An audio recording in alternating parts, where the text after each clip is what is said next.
Hello friends, welcome in BW campus. आपका हार्दिक स्वागत और अभिनंदन है। प्यारे बच्चों, यहाँ पर हम लेक्चर की शुरुआत करने जा रहे हैं और आज लेक्चर है अशोक और समकालीन राजवंश पर। लेक्चर नंबर 10 है। लेक्चर की जो यहाँ पर PDF है ये आपको टेलीग्राम चैनल पे मिल जाएगी। साथ ही साथ प्यारे बच्चों, हर लेक्चर के साथ मैं टेस्ट भी लेता हूँ। ये जो टेस्ट है ये आपके डिस्क्रिप्शन में भी और साथ साथ हमारे टेलीग्राम चैनल BW कैंपस पे भी अवेलेबल है। तो टेस्ट को ज़रूर दें, अपनी एबिलिटी को ज़रूर चेक करें कि आप लेक्चर से कितना एंगेज हो पा रहे हैं। ओके फ्रेंड्स, चलते हैं हम सीधे अपने लेक्चर की तरफ। हम यहाँ पर पढ़ने वाले हैं अशोक 269 ईसा पूर्व हम देखने वाले हैं। लेक्चर 10 की यहाँ शुरुआत हो चुकी है और पहली बात मैं सम्राट अशोक के बारे में बता दूँ। इतिहास में जो चक्रवर्ती राजा में से गिनती होती है तो उसमें सम्राट अशोक का भी नाम आता है। संपूर्ण भारतवर्ष को इन्होंने बना दिया था अपने मैप में भी। एंड पढ़ते हैं हम अशोक के बारे में। 269 ईसा पूर्व सिंहासन पर ये बैठ गए और बिंदुसार के बाद उसके पुत्र अशोक ने राज्य संभाला। अशोक कौन थे? बिंदुसार के पुत्र थे। एंड कोई इनके लविंगली ये पुत्र नहीं थे। जो सम्राट अशोक थे कोई इनके बहुत ज़्यादा ये पसंद नहीं किया करते थे। ये अक्सर इन्हें कुरूप ही कहा करते थे। एंड हम चलते हैं आगे। पुराणों में अशोक को अशोक वर्धन के नाम से संबोधित किया गया। अशोक वर्धन के नाम से पुराणों में इनको संबोधित किया गया। साथ ही साथ प्रियदर्शी राजा अशोक के नाम से भी इनको जाना गया। देव नाम प्रिय, प्रियदर्शी राजा अशोक मतलब देवों के प्रिय। भाई साहब, इतनी ज़्यादा इनको उपाधि मिली। उसी प्रकार से अशोक ने बौद्ध धर्म के प्रचार के लिए, जब ये बौद्ध धर्म को अपना लिए तो उसके प्रचार के लिए पुत्र महेंद्र और पुत्री संघमित्रा को श्रीलंका भेजा। याद रखिए, बौद्ध धर्म अपनाने से पहले ये पूरा भारतवर्ष एक कर चुके थे। इसके बाद फिर इन्होंने बौद्ध धर्म को अपनाया और इसकी वजह क्या था? एक युद्ध, कलिंग का युद्ध। अभी उसका भी जिक्र यहाँ पे मिलेगा आपको। भारतवर्ष में शिलालेखों के प्रचलन का श्रेय सम्राट अशोक को प्रदान किया जाता है। भारतवर्ष में शिलालेखों के प्रचलन का किसे मिलता है श्रेय? सम्राट अशोक को। इस पॉइंट को आप जरूर याद रखिएगा। आगे हम देखते हैं। यहाँ पर अशोक का 7वां शिलालेख सबसे लंबा है। कौन सा 7वां शिलालेख सबसे लंबा है? जिसमें सभी संप्रदायों के लिए सहिष्णुता की बात की गई है। किसकी बात की गई है? सहिष्णुता की बात की गई है 7वें शिलालेख में। कलिंग का युद्ध 281 ईसा पूर्व उनके जीवन का एक निर्णायक मोड़ था। मतलब क्या? कलिंग का जो यहाँ पर युद्ध आप देखते हैं 281 ईसा पूर्व, इनके जीवन का निर्णायक क्या मोड़ बन गया। इतनी ज़्यादा मसैकर हुआ उस टाइम। जो भी हमें यहाँ पर पुराणों से ज्ञान मिला है उसके आधार बता रहे हैं। वहीं से इनका हृदय परिवर्तन हुआ और इन्होंने बौद्ध धर्म को अपनाया और फिर आगे उसी के अनुयायी बने। इसके बाद यह बौद्ध धर्म के अनुयायी बन गए। युद्ध के स्पष्ट साक्ष्य 13वें शिलालेख में हैं। 13वें शिलालेख में क्या है? युद्ध के स्पष्ट साक्ष्य हैं। ये जो आप युद्ध देख रहे हैं जिसकी जिक्र हो रही है कलिंग युद्ध, उसके साक्ष्य आपको कहाँ से मिलते हैं? 13वें शिलालेख में। सारनाथ में स्थित अशोक स्तंभ को भारत का राष्ट्रीय प्रतीक अधिगृहित किया गया। अशोक के स्तंभ को भारत का राष्ट्रीय प्रतीक भी कहा गया है। ये बहुत ही इंपॉर्टेंट साइन है अपने भारत के लिए। आप कोई भी एडमिनिस्ट्रेटिव ऑफिस होगा तो उसमें इस चिन्ह को, अशोक स्तंभ को जरूर पाएंगे।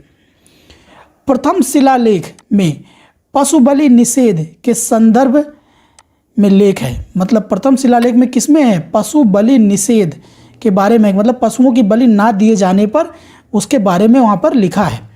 सांची, सारनाथ, तक्षशिला सहित लगभग 84,000 स्तूपों को अशोक के द्वारा निर्मित किया गया। उनमें से फेमस कौन कौन से थे? सांची, सारनाथ, तक्षशिला और उसी के साथ साथ 84,000 स्तूप इन्होंने भैया निर्माण किए। और आज अगर आप इसको ये चीज़ आपको नहीं दिख रही तो जान लीजिए कि आने वाले समय के साथ या तो ये ख़त्म हुई या तो ये अन्य राजाओं द्वारा या शासकों द्वारा या आक्रमणकारियों द्वारा तोड़ी गई। अब हम चलते हैं आगे। यहाँ पर हम देखते हैं अशोक के द्वारा निर्मित धमेक स्तूप सारनाथ उत्तर प्रदेश, भरहुत स्तूप मध्य प्रदेश और महाबोध मंदिर गया बिहार में स्थित है। और जो इनका अत्यंत भव्य है सांची स्तूप मध्य प्रदेश में, जो ये सांची का स्तूप है ये मध्य प्रदेश में है। बहुत ही भव्य है ये सांची का स्तूप। अंतिम मौर्य राजा वेदरथ और सेनापति पुष्यमित्र के द्वारा मारा गया। अंतिम मौर्य राजा कौन था? बृहद्रथ। और ये किसके द्वारा मारे गए? सेनापति पुष्यमित्र के द्वारा अपने मार दिए गए। 185 ईसा पूर्व अशोक ने तीसरी बौद्ध संगीत 250 ईसा पूर्व बुलाई, जिसके अध्यक्ष मोगलीपुत्र तिस्य थे। प्रथम जैन सभा भी देखने को मिलती है। वहीं पर हम देखते हैं पुष्यमित्र ने शुंग वंश की स्थापना की। पुष्यमित्र ये जब इन्होंने मार दिया अंतिम मौर्य राजा को, फिर इन्होंने किस वंश की स्थापना की? शुंग वंश की स्थापना यहीं पर इन्होंने कर दी।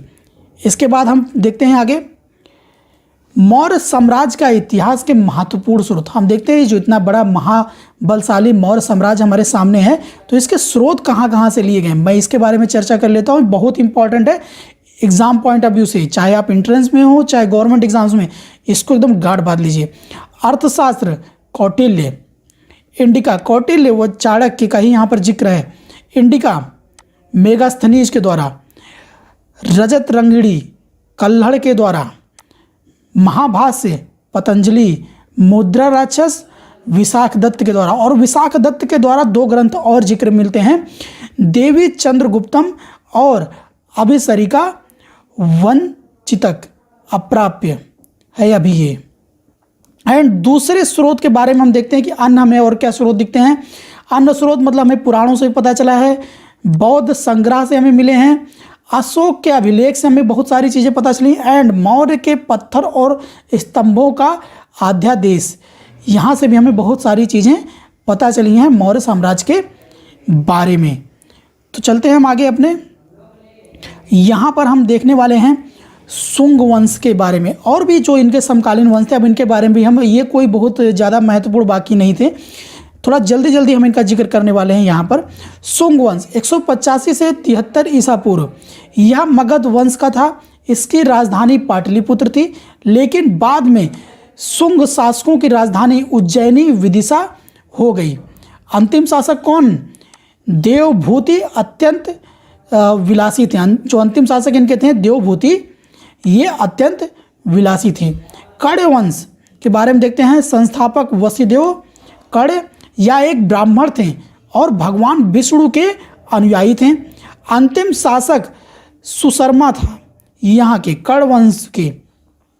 सिमुक द्वारा इनको मार डाला गया। चलते हैं हम आगे। आंध्र सातवाहन वंश के बारे में देखते हैं। संस्थापक सिमुक सिंधुक। आंध्र वंश कृष्णा और गोदावरी नदियों के बीच के क्षेत्र में अवस्थित था। सबसे शक्तिशाली सातवाहन राजा गौतमीपुत्र सतकर्णी। गौतमीपुत्र सतकर्णी कौन? सबसे शक्तिशाली सातवाहन राजा यही थे, गौतमीपुत्र सतकर्णी। इनको याद जरूर रखिएगा। 106 से 130 ईस्वी में इनका जिक्र मिलता है। उन्होंने क्या किया? शकों, यवन जो कि ग्रीक कहलाते हैं, और पल्लव जो कि पार्सियन हैं, को पराजित किया। अश्वघोष राजकवि कुषाणों का कनिष्क इन्हें कहा गया। अश्वघोष कौन थे? इनके राजकवि थे, इन्हें कुषाणों का कनिष्क कहा गया। और यही हमें चरक संहिता भी दिखती है। हम आगे चलते हैं। अन्य वंश भी इनमें जितने भी हुए हैं उनके भी हम जिक्र कर लेते हैं। खरवेला चेदी वंश के सबसे महानतम शासक थे। खरवेला जो थे चेदी वंश के सबसे महानतम शासक में इनकी गिनती होती है। हाथी कुंभा स्तंभ शिलालेख में मिलता है। हाथी कुंभा स्तंभ शिलालेख खरवेला के द्वारा इनको निर्मित किया गया था। हाथी कुंभ स्तंभ शिलालेख को किसके द्वारा? खरवेला के द्वारा निर्मित किया गया। खरवेला ने डेमेट्रियसी बैक्टीरिया जिनको कहा गया का विरोध किया और पराजित भी किया। इंडो ग्रीक हम देखते हैं जो हिंद और यवन थे। इंडो ग्रीक भारत में सोने का सिक्का जारी करने वाले थे। मतलब भारत में सबसे पहले सोने का सिक्का कहाँ देखने को मिला? इंडो ग्रीक द्वारा। सिक्का जारी करने की संख्या कुषाण शासन में बढ़ गई। कुषाण शासन में सिक्का जारी करने की संख्या सबसे ज़्यादा बढ़ी है। और कुषाण शासकों ने स्वर्ण एवं ताम्र दोनों ही सिक्कों को प्रचलित किया। किसको? कुषाण शासकों ने स्वर्ण और ताम्र दोनों के ही सिक्कों को प्रचलित किया। भारत के सबसे प्रसिद्ध शक शासक रुद्रदामन थे। सबसे प्रसिद्ध शक शासक कौन थे? रुद्र दामन थे। 130 से 150 ईस्वी में हम इनका जिक्र देखते हैं। चलते हैं आगे। यहाँ पर हम देखते हैं उत्तर पश्चिमी भारत में शक राज्यों का अनुकरण पार्थियन, शक, पल्लव संस्कृति संग्रह में किया। सबसे प्रसिद्ध पार्थियन राजा गोडोफेरनेस थे। कौन थे? गोडोफेरनेस सबसे प्रसिद्ध पार्थियन राजा थे। वे कुषाणों, जो कि कनिष्क राजा थे, कुषाणों द्वारा पहली शताब्दी द्वितीयार्थ पराजित किए गए। पहली शताब्दी द्वितीयार्थ में ये पराजित किए गए। कनिष्क शासक के सिक्कों पर बुद्ध का अंकन मिलता है। कनिष्क शासक के जो सिक्के जो प्रचलित किए गए उनमें किसका अंकन मिलता है? बुद्ध का, भगवान बुद्ध का यहाँ पे आपको अंकन मिलता है। कुषाण शासकों में विम कटफिसेस ने सर्वप्रथम सोने के सिक्के जारी किए। सर्वप्रथम सोने के सिक्के कौन जारी किया? कुषाण शासक विम कटफिसेस। कुषाण वंश के साम्राज्य की सीमा भारतीय उपमहाद्वीप से बाहर तक फैली थी। सबसे इंपॉर्टेंट न्यूज़ यहाँ से मिलती है। कुषाण वंश के साम्राज्य की सीमा भारतीय उपमहाद्वीप से बाहर तक फैली थी। यहाँ पर हम आगे देखते हैं समकालीन प्रमुख राजवंश के बारे में देखते हैं। ये दोस्तों समकालीन नहीं है, ये संगमकालीन है।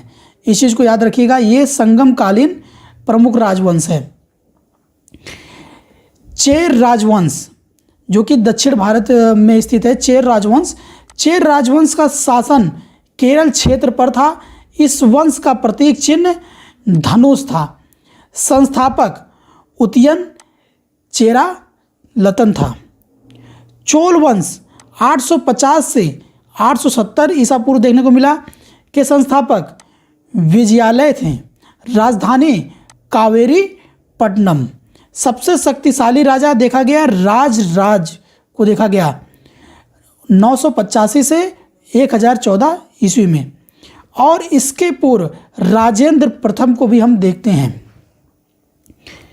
यहाँ पर हम और क्या देखते हैं? सबसे अंतिम शासक राजेंद्र तृतीय थे। कौन थे सबसे अंतिम शासक? राजेंद्र तृतीय। पांड्य वंश की राजधानी मदुरई, इनका प्रतीक मछली था। पांड्य वंश की राजधानी मदुरई और इनका प्रतीक चिन्ह मछली। और गगैकोड चेलापुरम राजधानी राजेंद्र फर्स्ट ने स्थापित की। राजेंद्र फर्स्ट ने कहाँ स्थापित की? गगैकोड चेलापुरम में अपनी राजधानी स्थापित की। पांड्य वंश सबसे अधिक दिनों तक शासन किया है। सबसे अधिक दिनों तक किसने शासन किया? पांड्य वंश ने। पांड्य शासक लगातार पल्लवों, चोलों और सीलोन के शासकों से युद्धरत रहे हैं।